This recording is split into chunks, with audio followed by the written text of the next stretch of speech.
Good evening and welcome to Reading to the 246. My name is Karen Wall, but you can call me Auntie Karen. Reading to the 246 is a space where children of all ages, including us adults, can learn facts about Barbados, islands across the region, and the world. A special shout out to our viewers on Facebook and YouTube. I want to say thank you for joining us, but also don't forget to like, tag, and share. Growing up as a child in the country of Barbados, trees played an essential role in my life.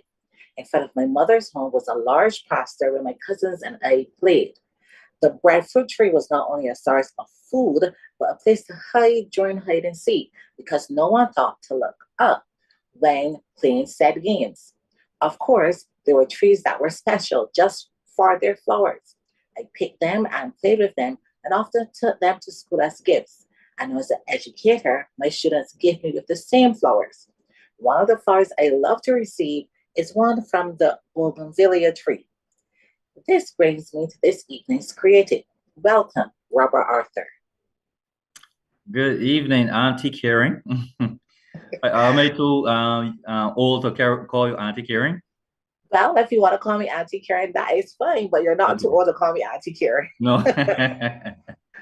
Okay, you could call me Robert, Uncle Robert then. okay, well, kids, meet Yes. Uncle Robert. Yes. Robert Arthur was born in Green, St. George. Mr. Arthur is an active sports enthusiast, mainly in the sports of football and basketball. He's also an active member of the Archwell Christian Mission Church. While he always had a love for writing, he was inspired to take his writing seriously when his daughter was a toddler, and he believed she needed indigenous books that she could relate to. So far, he has written one novel called The Bougainvillea Tree, and he's currently in the process of finalizing his second book called A Beggar's Love. Good evening again, Robert. Share with our readers the significance behind the name of your book. Okay. As you will notice about a Bougainvillea tree, when it is the dry season in Barbados, where a lot of trees are losing flowers and leaves, a Bougainvillea tree tends to thrive. And I really, actually it's even written in the book. I really realize how significant a Bougainvillea tree is with if relation to our lives. Because when things are very bad for us, right? The kingdom of God tends to thrive within us. So I relate the kingdom of God to the Bougainvillea tree, right? And when we all know that don't mind how much times you try to cut down a bougainvillea tree, it tends to spring back even more ferocious. You know, it destroys properties. There's nothing that can stop a bougainvillea tree. So I relate it to the kingdom of God, right? Because the book is a very spiritual book, and I realized that it was the perfect thing to represent God. You can't cut it down. It goes back. It thrives during the times that are dry, you know. So that is why I use the bougainvillea tree as my target for the book. You know? Okay. As a father, why was it important to expose your daughter to indigenous books? And how do you think this has shaped her development as she has grown? Well, when I was growing up, in fact, when we were growing up, right? Because Karen, we grew up in the same village. Yes, we did. Right. So we grew up on things like Enid Blyton and Hardy Boys and stuff like that, which came out of England, which introduced us to the English culture. We had the Brer Rabbit, Peter Rabbit, and stuff like that. So you will hear things like a radish, you know. You would all these English things you would hear in these books. So you couldn't really relate to it, you know, as a Barbadian. So I realized that there's the sort of niche market for an indigenous book. So the thing about the novel is that at first when I wrote the book, I my decision was to just make everybody aware of Barbados. with what I wrote in the book. So this, if you see the pictures in the book, you will see it will have written in the book the name, there's places in Barbados that's written into the book. There's even people in the book that you will recognize, right? But the most important thing that I came actually when I get to nearly the end of the book, I decided to include the animals of the book, right? So Animal Farm gave me and inspired me because I love how that book was written to to relate to the Russian Revolution, right? So I wanted a book that not only people that live in Barbados, but people that moved to other countries, tourists that come in here, were able to relate to the book not only by the the culture, but also what they could see, right? So the there's the black belly sheep, the egret, all those sort of things are blackbirds are written into the book. So when my thing is that when people see these things, right, is that they would were able to relate because I am one of those parents that I am anti-screen time, right? I do not like the aspect of a child spending so much time on the computer or on the laptop. I believe um, it's hindering the society with the way how we speak, our behavior, our lack of temperance. We are not cultured enough, but we don't read enough. And to tell the honest truth, is a situation where it is these technologies used to babysit children, right? Hmm. Right. So now I trying to encourage my daughter Makaya to be reading, and I realized that it was the same thing was happening all around because in her time growing up, it was Dora, right? Hmm. So when they came home, they realized that she know Dora by heart. I was vexed, I was like, I don't really want her to know an episode word for word. She could do Hmm. that with a book, right? Hmm. Right. So I decided to write this book. It was a long process, but eventually got there. You know, but the I recognize that we have a problem with screen time and the lack of emphasis on books. So in Barbados, we have an emphasis on education when it comes to books, but outside of that, we don't encourage children to read. So it inspired me to write the book. You know. Well, we need to get them reading. So when we come back after the break, we go right in with Robert as he reads The Bougainvillea Tree. All right. Moving on. Okay. Intro into the book. Now, this was truly a passion project for Robert, so we're going to give him a chance to share his screen. I like how he said about screen time and encouraging our children to read as much as possible. It's important for them to read, not just to be, as he said, babysat. Babysit, when you babysit them with some screen time, so you want to Yeah. get them reading. So Yes. whenever you're ready, Robert, you can share your screen and we'll go into the reading of your book. All right.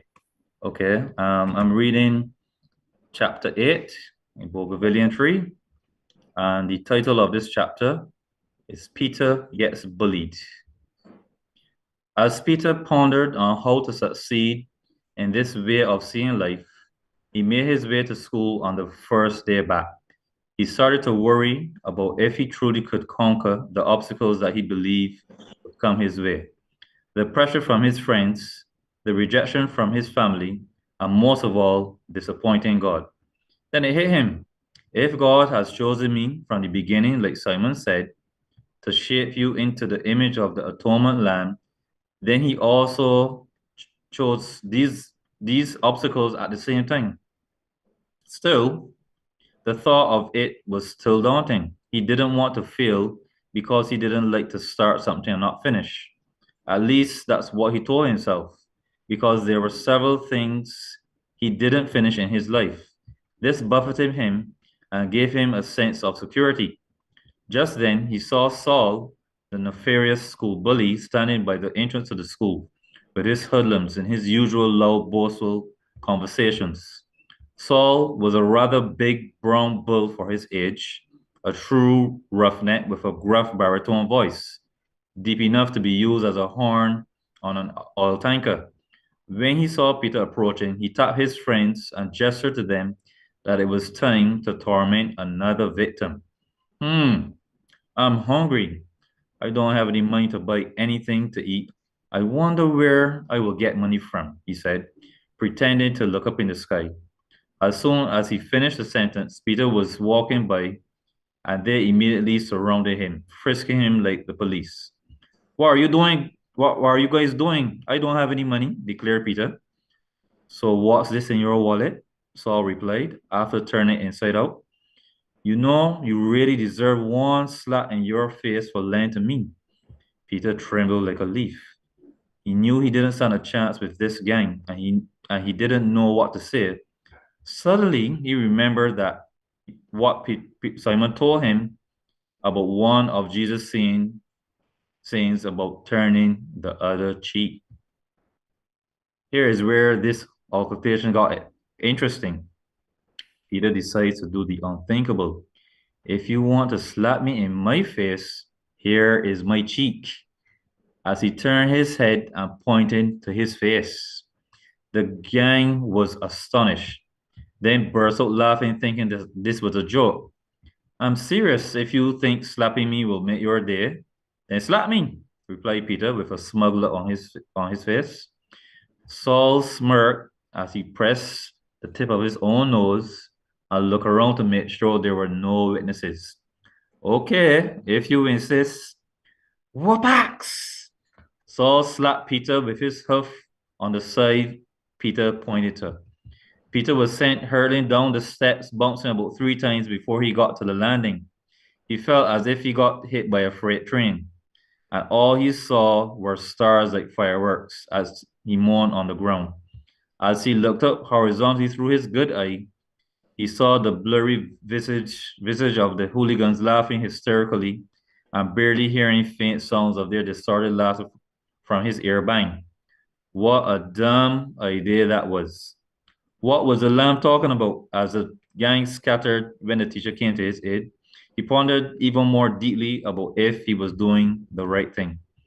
A few days later, as he relayed the entire incident to Simon, he fought to hold back the laughter while trying to be compassionate.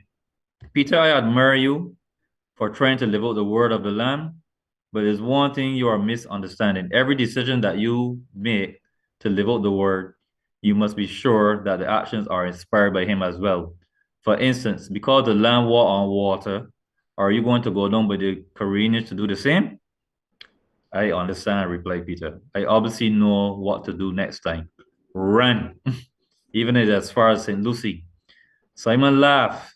The key to this is that we must tune our ears to what the Spirit is telling us and obey them so that we are guided by his words. It makes following more successful. In your case, you apply what you heard the written word said, but not the spoken word. Oh, I see. So although I was right, I was still wrong. Jeez, this thing ain't easy. Ha ha ha. Don't worry, young Peter. Eventually it will come naturally. After all, Jesus said, my sheep know my voice. My sheep know my voice. My sheep know my voice. That resonated through Peter's mind for the rest of the day. How can I be sure if he hears me or if I hear him? Am I really one of his sheep? How does his voice sound like?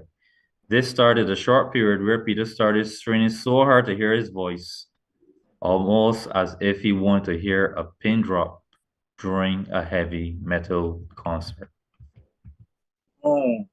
Yes. Love that. Do you want to scroll out somewhere so we can see the artwork that you have there?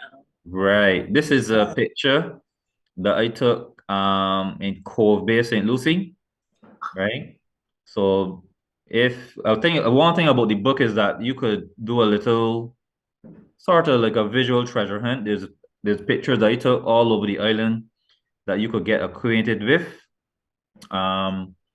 Because Barbados is a beautiful place. I don't think that we get to explore it But if you try to find these places, you will find that you'll find how beautiful Barbados is. Because this is a very, very beautiful shot of the area. All right. So you have to see this in color, light for yourself, Cove Bay. You know, further down there's a place near Little Bay, which is another beautiful place.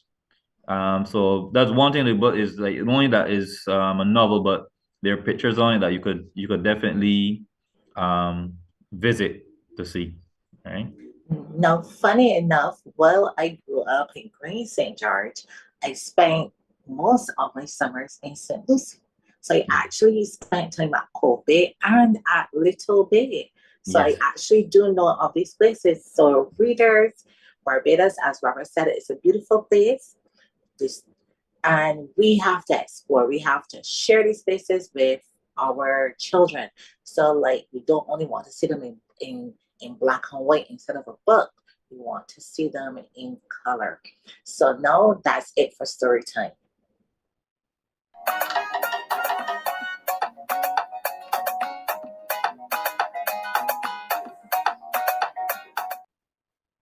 So Robert, why is it important to have access to indigenous books by local authors?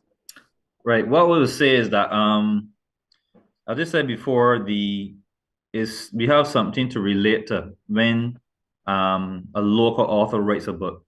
Because we had to translate what, for instance, Eden Biden was saying, we had to try to understand the English culture, the American culture, and it is sort of like disappointing that we can't read a book and see something like a coconut tree and see something that we could relate to a breadfruit tree, something that is totally Barbadian. I think that there are other Caribbean islands, especially Jamaica, they because Jamaica loves their country and they love their culture, they don't hesitate to do that. But we here we tend to borrow from other people. I think that we have to make up our minds that we have to establish our own culture. We cannot depend on other countries to to initiate a culture. It's not too late to start any culture, and I would love um the Barbadian public to start a new culture of reading because we know that everything exists around reading. Even math needs reading. You must know English to do math, right? And I just show you an example. I can remember when my daughter Makaya, when she was doing the common entrance exam, and I was frustrated with the these tests that she was doing. She wasn't doing pretty good. She wasn't doing well at all. And I I sort of squared up and told her, well, you have to concentrate on reading, right? And I showed her how to write her own composition, right? And I showed her how to structure a story and stuff like that. And there's a mock exam before the common entrance. I do. She was averaging around 50 to 60% in English, right? And when she did the mock exam, she got a 90 in that exam. I was really proud because I mean it was like sometimes as a parent you don't think your children listen to you, right? But she showed me that sometimes when you plant a seed, it comes to fruition at the right time. So she Mm, did. She when it came to the exam, she got the A in the composition. She got 82 um in the common entrance exam. I think 87 in maths. They actually did better in maths than English, right? So that will just show you the example how powerful reading is. And if you look at the turnaround time, I had that conversation with her in February, right? The exam was in May. So the thing is, reading, people think that reading is going to take years before it bears fruit, but I can tell you, because I tested that, it's a very short turnaround time before you see results. But the interesting thing is that one of the things I confess that I needed to do was as a parent needs to get involved with the children initially to start the process because you are competing against television, right? Mm. So you have to get involved. But I think people will get more involved in reading if we saw a lot of Barbadian material out there to be read. And since I wrote this, but I realized a lot of Barbadian authors came out, and I was very, very glad to see that. So we have a lot of choice now. So there's Yeah, no, we don't have to worry about that anymore. You know? because that actually leads into my next question. Did Yes. writing this book and reading this book to your daughter make you want to go and find similar books to share with her? Yeah, definitely. Because I can remember when she, being obedient, she decided, well, Daddy, I'm going to read. And when she went out looking for material, right?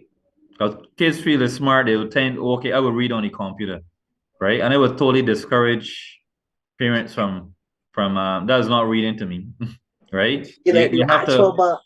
actual but hold the book in your hand, you know.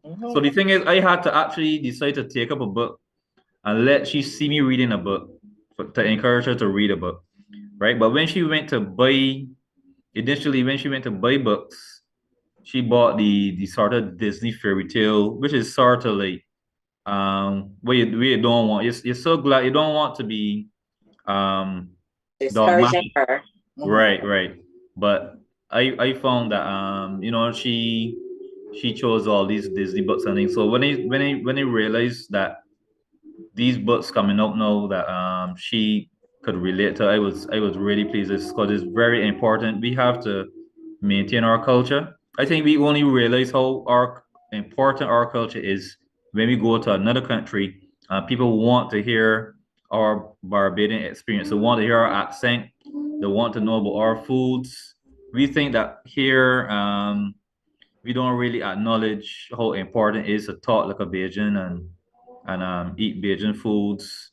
We want to import everything. But when you go over another country, people do not want you to speak in nothing else but a Bajan accent. You Asian. say we love your accent. So it's important that we maintain our every country tries to do that. So why don't we do it too?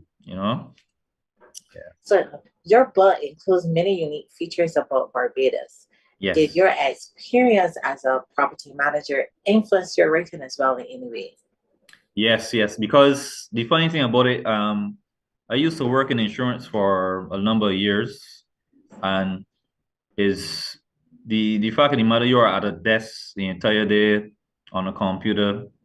But when I decided to be self-employed, I really get to learn Barbados because you have to go to different clients in every part of the island.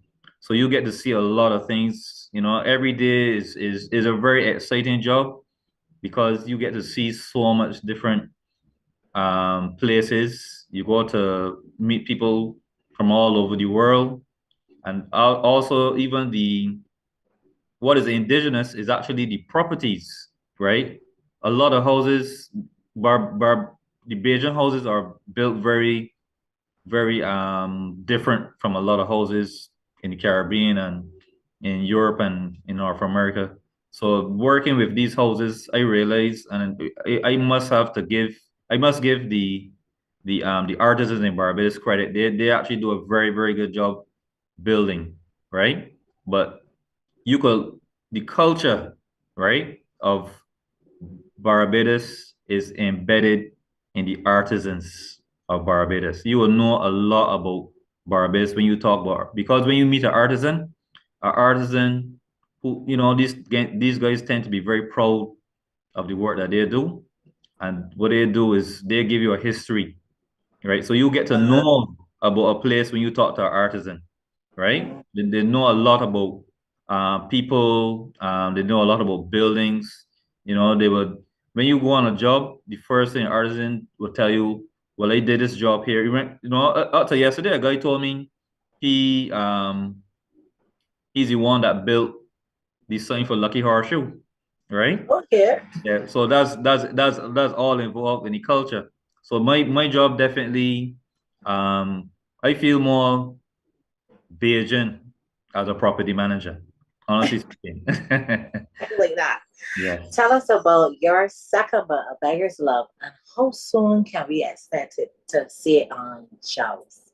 Right. Well, right now I'm going through the process. I just finished the book. I'm just going through the process of fine-tuning it, and then I will get it proofread. But I think in a month time it should be ready. What inspired me about this book is there was an outcry of men that were suffering, not seeing their children, right? And it needed to be discussed and stuff like that. But so I decided to write this book that a child could read it and a parent, because at the end is a novel, is also a novel, right?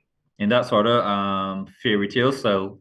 By the end of it is there's a like pointers on how to help children deal with a breakup. Because when there's a divorce or there's a separation, children tend to suffer, and nobody ever considers the how it affects children. So the book was really designed to help children, right? But the interesting thing about it is that um, when I was writing the book, I thought I had it sort of on balance in the beginning, but there was an incident happening in Barbados that caused me to write it more balanced, to let women, mothers, right, show people what they go through when there's a separation, how it affects a child. Because if you look at it, a lot of situations um portray as the father is a deserter and the mother is the evil stepmother, right? So these things have to be discussed to benefit our children. Our children, we have to protect them. And one of the things that need to be addressed is, the selfishness of parents in order to studying the self, the father studying himself. So we need to look at what we need to do as parents in a time of separation. Because I heard somewhere that a separation is almost like a death to a child. So I decided to write this book dealing with the serious subject, right? But I believe that it's going to help men know their role when they come to um, dealing with their children with loss, because I found that there's a lot of men that tend to, when things don't work out, they desert the children, you know, and then the bitterness from certain women that need to be addressed too. So it's really a book to heal the parents to help their children, right? So I believe that is a discussion that needed to be, to brought into the To open. be brought into the open via story. Any Correct. plan, any plans to write further books? Yes, yes, yes. Actually, obviously, I don't know who is not affected by COVID. What happened? I mean, not only COVID, Barbados was so unique when we look at the different things that happened to us the last 3 years. We have a lightning storm, hurricane, Ash. uh, ash. That is a perfect idea for, so that might be Bougainvillea Tree Park too. Right? I thinking about it, but there's a lot of books left. Actually, when I get to a certain age, I would love to be writing full time. Definitely. Yeah, full time. Nice, Yes, nice. yes. So where can a person purchase your book and how can they get in contact with you? Right. My book is available on Amazon. It's the Bougainvillea Tree by Robert Arthur. So you can find it on Amazon. Right. So you could email email me at the Bougainvillea Tree at hotmail.com. Right. If any requests, you could send it straight to that address, the Bougainvillea Tree at hotmail.com. And we have an Instagram page, Bougainvillea Tree on Instagram, the Bougainvillea Tree on Facebook. So, it's everything there if you want to purchase the book, if you want to discuss aspects of the book, because I hope that it inspires parents to see the importance of getting their children to read, but also I hope it inspires parents to read, done off with the Netflix, maybe concentrate on reading. We have a lot of time for Netflix, you know. Yeah. Yeah. Now, readers, I hope you've been paying attention. Today's question goes to what inspired Robert to write his book, The Bougainvillea Tree. Now, you can share your answer. Let me repeat the question first. Mm. What inspired Robert to write his book, The Bougainvillea Tree? You can share your answers in the chats across all of our platforms. That includes Facebook, YouTube, and for those here in Zoom, you can also put in your answer as well. When we come back, it's time for a BAJAN mashup. Are you ready, Robert? I'm ready.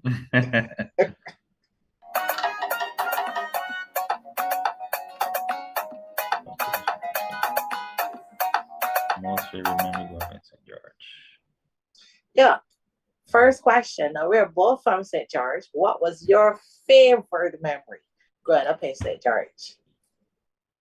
I would say, when we really look at it, right?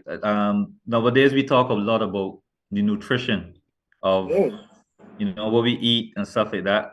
When you grow up in St. George, there are a lot of archers in St. George. yes, they were. Right, right. Carrie lived right by one of the sweetest archers. She was lucky. So the thing Yeah. is, when you really think about it, we did not have the stress of figuring out what to eat when the day when the day passed. We eat breakfast, and you're not Mhm. going to see us for the rest of the day till it's time to even think to come back in. So my favorite memory of St. George is foraging all of those trees. Talking about we roasting breadfruit, the plum trees, the ackee trees. You don't listen. It was You cannot forget the pink guava tree. You yes. You cannot forget the pink can't guava get tree. them. Yes, because the funny thing about it is that I found that black ants tend to destroy the guava trees, the pear trees, and all those type of trees, but we so claiming them was not only a danger of falling down, but the ants It the used to ants be. the ants would bite you and stuff like that. So it was really a time where I mean that is when I see a child climbing a tree, I Mhm. celebrate it because I do not Yeah, see children climbing trees anymore. So you see yeah. children on the video games and stuff like that. They probably climb a tree on a video game, But right? not in person. Not in person, not in person. So they don't understand how much fun that we had and we didn't understand what it did for our nutrition. Mhm. So now we are finding out that the Bajan cherry is a good source of vitamin C, the guavas. So the thing about it now that I get to be an adult, I I really thought I had the best childhood because Yeah, of these opportunities. But growing up in St. George was great. It yeah. was wonderful. And the thing is that the when you travel to other countries, I remember when it was in New York and you pass the street, nobody says good morning or when you're in New Yeah, York. face straight. Yeah, right. So there's even growing up in St. George too, there was a aspect of being very safe, you know. So a lot of us we didn't even have keys to our house because we didn't need them. It Yeah, was yeah. So we didn't even have burglar bars or we didn't have our security. It was everybody looked after one another. yeah. You know. That is so true. I know it's funny when you talked about foraging in the orchard, like you said, it was an orchard right opposite my grandmother's house, Right. and like so there was the grapefruits, the guavas, the Correct. nice big juicy mangoes, Yes. and it really brought back that. Mm. ugh, brought back so many good memories. Yes. Yes. Now, your proudest father-daughter moment. Yes. That's a very very good question. But there was so much different things that my daughter did. You know, she's continuing to make me proud, you know. But I would say when she was about 8 years old, she decided she wanted to get baptized, right? Oh, She wanted to get baptized. I was like, whoa. I did not even encourage her. And she decided she want so I actually had the opportunity to participate in her baptism, right?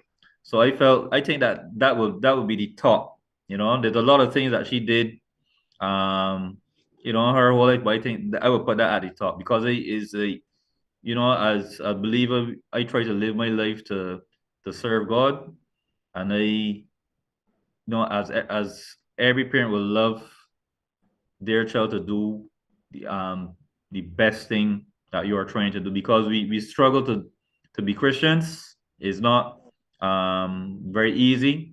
So when a child chooses to go that route, because obviously you want your child to do better than you. So when a child chooses that route at such a young age, that was like heaven for me. I can remember if it was yesterday, you know? nice. Nice. Now, Yeah. I know you're a sports enthusiast, and one of your sports you said your favorite was football. So you Yeah. have to share who is your favorite Barbadian football player. Um, I would say right now, because I used to play defense, right? Because I used to play defense. Um, my boy Shane from Ellerton, bigger Ellerton any day. I like how he tends to be commanding and stuff like that. I really hope that he is not in Barbados for a long time. I hope he leaves Barbados because I think that he has the ability to make it big. We have a lot of very skilled BAJAN Footballers. footballers, but to Mhm. me, a defender stand a better chance of making it over there. Most of the Caribbean nationals that make it overseas are defenders anyhow. Mhm. So I just a shout out to Shane if you watching. You are my favorite. And it's so funny you mentioned football because the Premier League Barbados Premier League just started last weekend. So Yes. I'm sure there's going to be a football match taking place Mhm. Sunday, today. So Yes. I know parents is the opportunity. I think is for the adults. It's just $7 and Yes. children are free. So you can head over Yes. to watch some football.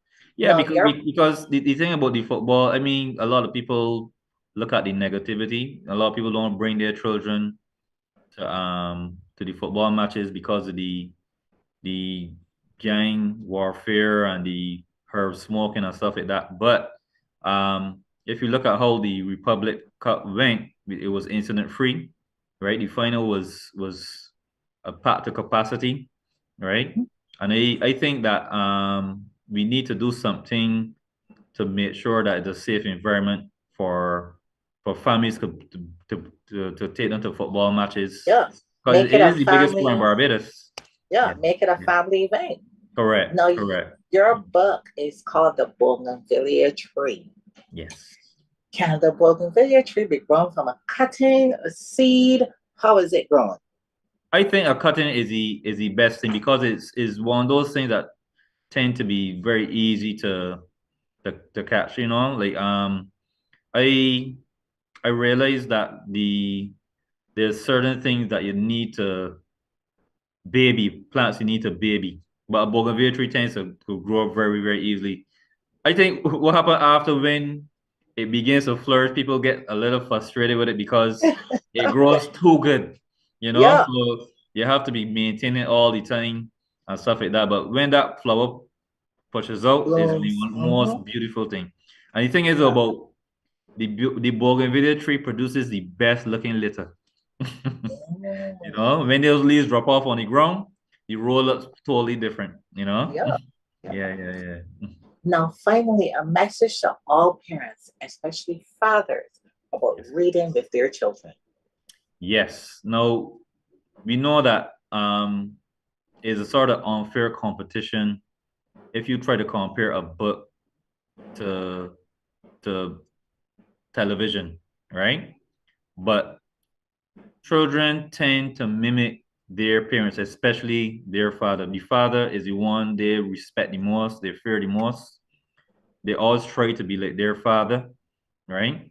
And a father's supposed to be the head of a household. Even if you know you and the mother not together, you're still the leader. So my thing is that um we as parents, we need to cut down on our screen time, right? That's the most important thing, cut down on our screen time. When a child goes to sleep, you have the time to go back on your device. But when that child comes home from school, you know, make sure that they get enough time to play. But when the opportunity comes, take out that book and read it with that child, and you know, read something wholesome, because you're planting seeds in you know, investing in your child, that you know, whatever um decision that they make to go forward in life, it happens in a book. And one of the things I want parents to understand is not only scholastic education that requires reading, right? You could read comics, you could read magazines, you know, Don't and forget the newspaper. the newspapers, all those things. There's so much things to read. Like, you know, it is a shame that we can't say that we don't have the opportunity. No, we can't say we don't have the material. There's so much things to read, and there's a library full of books. You know, in National Library, you know, when they go to the library, it's like there's so much things to choose. It's sort of hard to come To up, you choose know. one. Right, but say for instance, now we, you know, a lot of people into DC and Marvel, the movies. Reading the We comic is we actually we we better. grew up on the comic Yeah, books. the We grew comic up books, on reading the Archie comics books. and stuff like that, you know? Hmm. So, And on trading them is also not just yes, reading them, but exactly, we traded them with exactly. each other. So Yeah. that But helped to actually, you create a made a good legend. point, because we cherish a book, right? We cherish the book. So the thing is that when you lend a comic to someone and they bring it back to you with the dog ears, we will get real cruel, you know? It did, You'll get real right? cruel. Yeah. So I believe that parents, you know, both mothers and fathers, they need to spend that time um, investing in their children. Is about there's a proverb that says you have to plant a tree knowing that you're never going to get the shade from it. So you're doing something for the future, right? You don't have to benefit. So it's really, reading is a thing about morality, right? It's a thing about morality. It's not only about reading to get through in life or whatever. It helps um from a holistic point of view, you know, the decision making of a child, conflict resolution and stuff like that. And one thing for sure, the best thing that you could ever read is the Bible, right? The best thing, that everything is in there, right? Everything is in there. So I would encourage um all parents to spend at least an hour a day, you know, and an hour goes by very fast, and invest in yourself and your children. And you could see in a space of a few months, you would definitely see the results. Okay, so when we come back, it's time for Simon Says. Yes.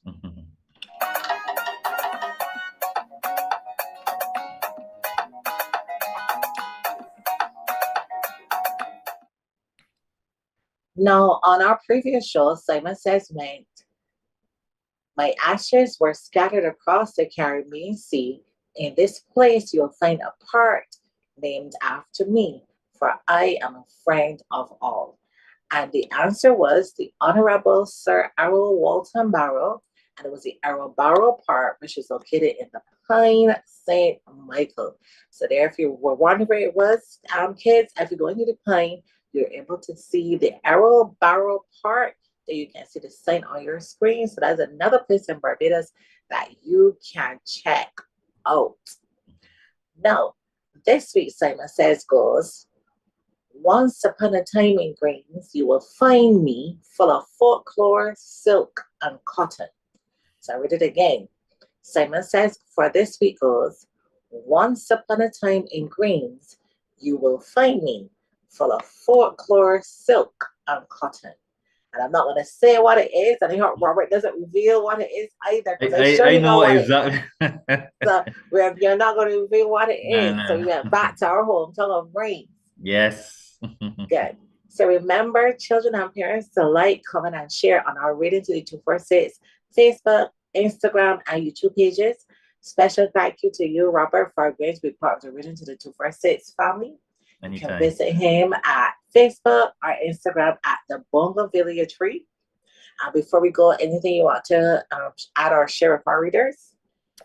Yes. There's a saying that everyone has a book in them.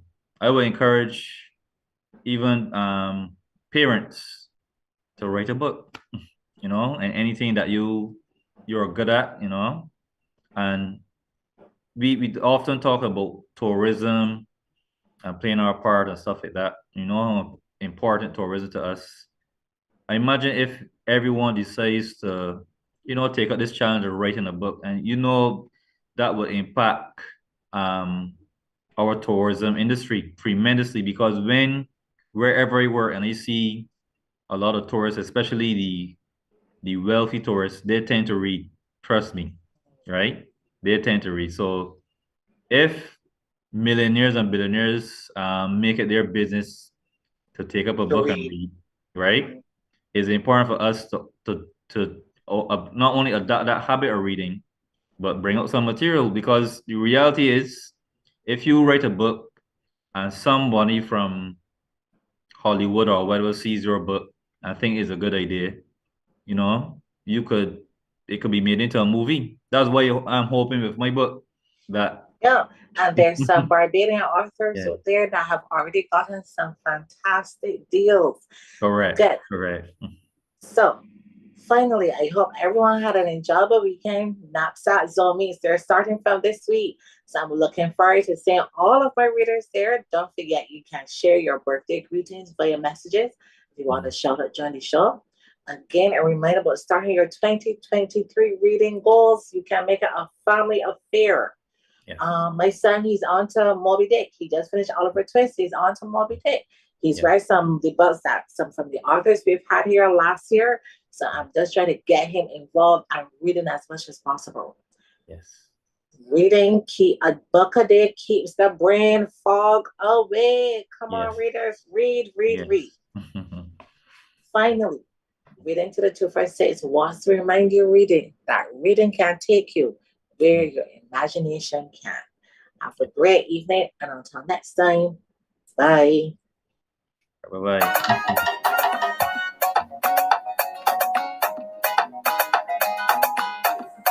All right.